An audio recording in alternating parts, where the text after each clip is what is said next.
Hello guys, we are back with our next lecture. In this lecture, let us go through the next question, guys. Okay, so this question belongs to GATE CSE 2013, guys. Okay, so the question is, what is the time complexity of Bellman-Ford's single source shortest path algorithm on a complete graph, guys? Okay, so most of the students will be confused with this particular type of questions, guys, because this question is a conceptual question. If you remember the thing, you can write it directly, but most of the students will not remember this kind of complexities and all those things, so they might be confused. Okay, yes, so for that you can just remember few things, guys. So Bellman-Ford single source shortest path, if it is having n vertices and m edges, okay, so the complexity will go up to n into m, guys.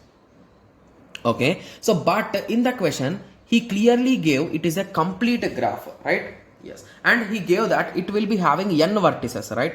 But he did not give how many edges it will be having. So first of all, let us identify the number of edges. So let us take a small complete graph, guys. So let us take 4 complete graph. How it will be there? It will be in this way, right? So for each and every one will be there, right? Yes, so that's all, right? Am I missing anything? So 1, 2, here it is that, 2, here it is that, 2, here it is that, here, yes, exactly. So here how many vertices we are having, guys? So the vertices count is 4, right? So how many edges we are having?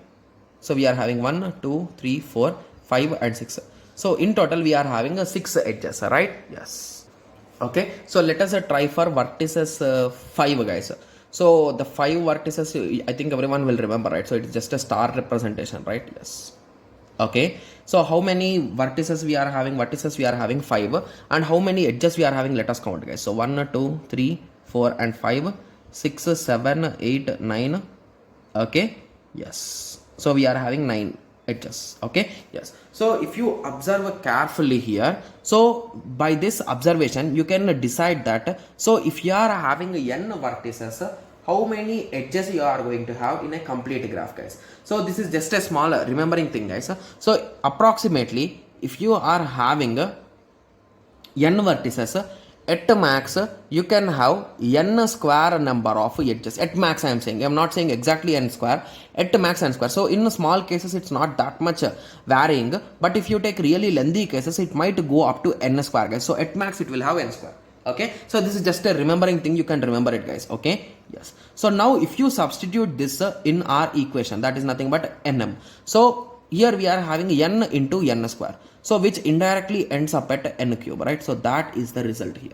So this question might be a theoretical question, so few students might remember it. So Bellman-Ford normally will take n into m, and if it is a complete graph it will take n cube. So in that way few students will remember, but I thought of explaining with this, but this relation is not having exact values, guys. So if you go too far, then you might end up with n square also. Got it? Yes. So now you got an idea, right? So how you can analyze an examination. Okay, so I hope everyone got a clear idea with respect to this question. So in the next lecture let us continue with the next question. Thank you. Thanks for watching. Like, share and subscribe for more awesome videos like this. Thank you.